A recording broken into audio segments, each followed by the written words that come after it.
Hello students, my name is Smit Kumar Chauhan.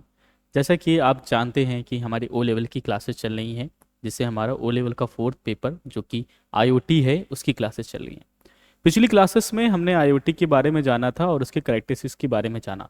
इसी चीज़ को आगे कंटिन्यू करते हैं और कुछ और करेक्टरिस्टिक्स पॉइंट्स को समझते हैं, जिसमें हमारा आज का जो टॉपिक है वो है हमारा यूजर इंटरफेस। इसे हम शॉर्ट फॉर्म में यूआई भी कहते हैं। शॉर्ट फॉर्म में क्या कहेंगे हम लोग? इसे यूआई कहेंगे। अब यूजर इंटरफेस क्या है, जरा इसे समझते हैं।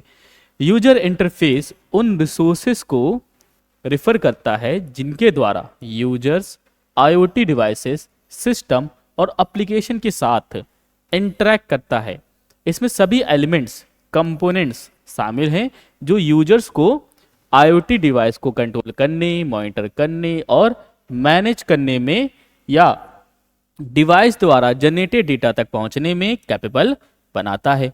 यूजर इंटरफेस आईओटी टेक्नोलॉजी के साथ बातचीत करने वाले यूजर के लिए एक स्मूथ और एफर्टलेस एक्सपीरियंस प्रदान करता है, जो कि बहुत बड़ा इंपॉर्टेंट रोल है इसका। ओके, तो कहने का मीन क्या है कि ये जो यूजर इंटरफेस होता है ये एक तरीके से एक मेथड है, एक तरीका है जिसके मदद से जो यूजर होता है वो आईओटी डिवाइसेस को एक्सेस कर सकता है। ओके, कहने का मीन क्या है कि ये एक तरीका है जिससे हम अपने आईओटी डिवाइस या सिस्टम के साथ इंटरैक्ट करते हैं। ये वो मेथड है जिसके मदद से हम आईओटी डिवाइस में जनरेटेड डेटा को एक्सेस कर सकें या उसे कंट्रोल कर सकें। यूजर इंटरफेस को हम कहाँ कहाँ देख सकते हैं? सिर्फ not only IoT devices, user interface आप जैसे आपके फ़ोन में है, आपके लैपटॉप्स में है, ठीक। आप मोस्टली जितनी भी स्मार्ट डिवाइस आज के टाइम पे जो देख रहे हैं, जिन्हें हम रिमोटली कंट्रोल कर सकते हैं बाया एप्लीकेशन, बाया वेबसाइट, इन सब में यूजर इंटरफेस का इस्तेमाल किया जाता है। ओके, फिर वही बात आगे हम करें आगे, क्लाउड इंटीग्रेशन। क्लाउड इंटीग्रेशन, अब क्लाउड इंटीग्रेशन क्या है जरा इसे समझिएगा। आईओटी में cloud integration IoT devices, systems और एप्लीकेशन को क्लाउड बेस्ड सर्विसेज और प्लेटफॉर्म से जोड़ने और इंटीग्रेटेड करने की प्रोसेस को रेफर करता है। कहने का मीन क्या है भाई क्लाउड इंटीग्रेशन का? कि क्लाउड इंटीग्रेशन बेसिकली क्या करेगा कि जो भी आईओटी डिवाइस है, हमारा जो आईओटी डिवाइस है जो डेटा जनरेट कर रहा है, उसे कहाँ स्टोर करने के लिए यूज करेगा? क्लाउड कंप्यूटिंग के साथ कनेक्ट करके और उन डेटा को रिमोटली स्टोर करने के लिए इसका इस्तेमाल किया जाता है। कहने का बड़ा सिंपल सा मीन है कि क्लाउड इंटीग्रेशन क्या है? एक ऐसा मेथड या फिर एक ऐसा तरीका जिसमें हम अपने आईओटी डिवाइस में जितना भी डेटा जनरेट हो रहा है उसने रिमोटली तौर पर क्लाउड सर्विस या क्लाउड प्लेटफॉर्म से स्टोर करना, या क्लाउड प्लेटफॉर्म पर जो डेटा हमारा स्टोर है उसे एक्सेस करने के लिए जाता है। ओके, और क्या कह रहा भाई इसी में? यह इंटीग्रेशन आईओटी डेटा को क्लाउड में broadcast, safely stored and processed, analyst करने में कैपेबल बनाता है। जो मैंने आपसे कहा कि भैया मैंने क्या किया, जो भी मेरा ये डेटा जो जनरेट हो रहा था उस डेटा को क्लाउड इंटीग्रेशन कर दिया, मतलब क्लाउड सर्विस से जोड़ दिया। अब क्या होगा कि जो भी डेटा मेरा जनरेट हो रहा है वो सेफली तौर पर क्लाउड में स्टोर हो जाएगा, वहां मैं डेटा को प्रोसेस करा सकता हूँ, एनालिस्ट कर सकता हूँ।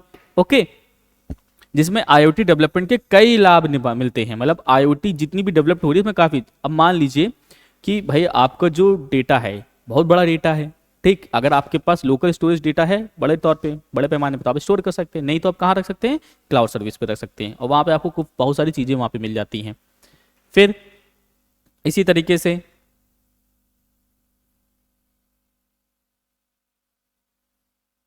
क्लाउड इंटीग्रेशन के बाद हमारा आता है building block of IoT.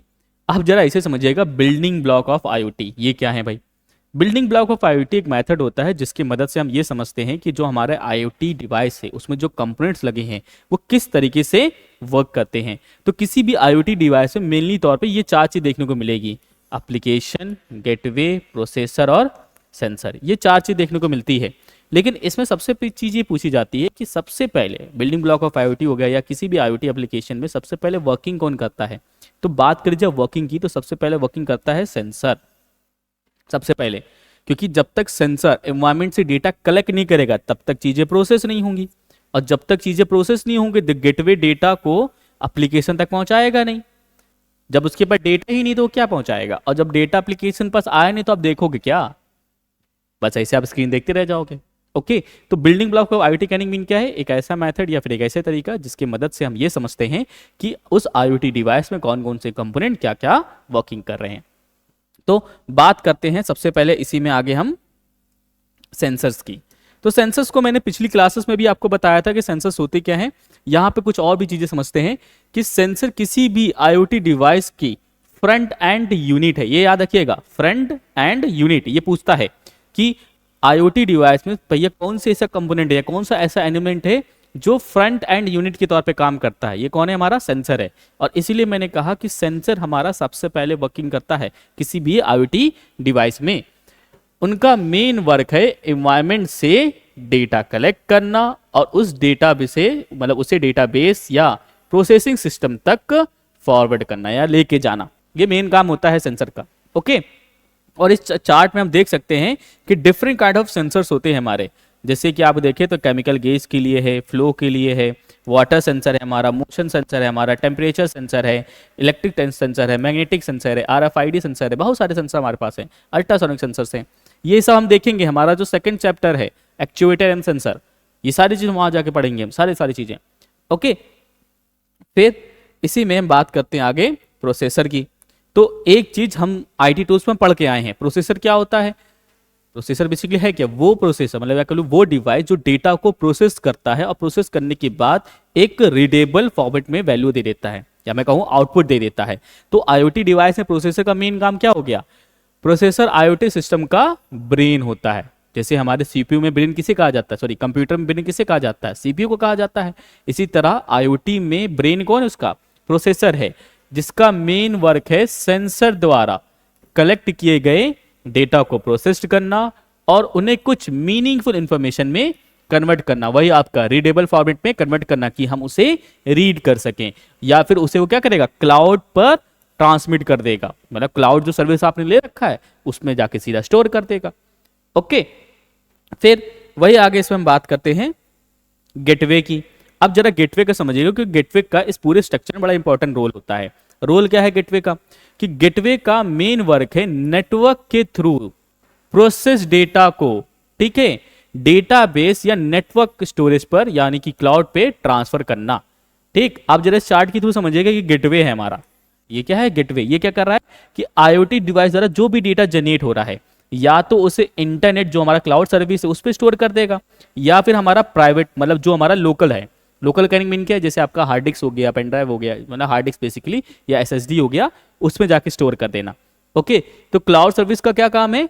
Main work क्या है इसका? नेटवर्क के थ्रू, क्योंकि क्लाउड सर्विस जो भी हम गेटवे यूज करें वो नेटवर्क के माध्यम से काम करेगा, चाहे वो फिजिकल हो चाहे वो वर्चुअल हो, मतलब वायर्ड हो या फिर वायरलेस हो हमारा।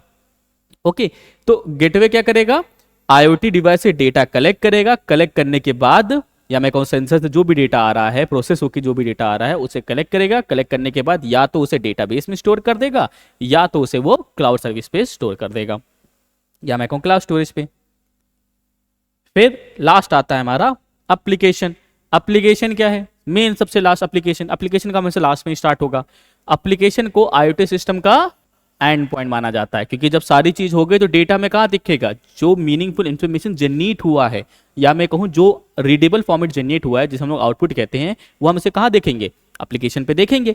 ओके तो एप्लीकेशन यूजर को डेटा को व्यू, अंडरस्टैंड और एनालिस करने के लिए एक इंटरफेस प्रोवाइड करता है, और इसी एप्लीकेशन को जिसे हम लोग शॉर्ट फॉर्म में ऐप कहते हैं, इसी को कहा जाता है यूआई, यूजर इंटरफेस। यही क्या कहलाएगा? यूजर इंटरफेस कहलाता है।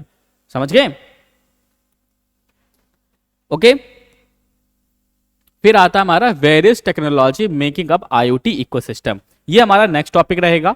आज का क्लास इतनी रखूंगा मैं, ज्यादा बड़ी मैंने मुझे वीडियो नहीं बनानी थी, टॉपिक बाय टॉपिक मुझे देख के चलना था।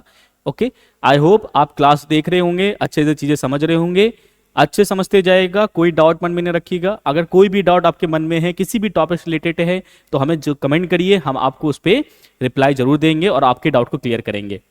Thank you.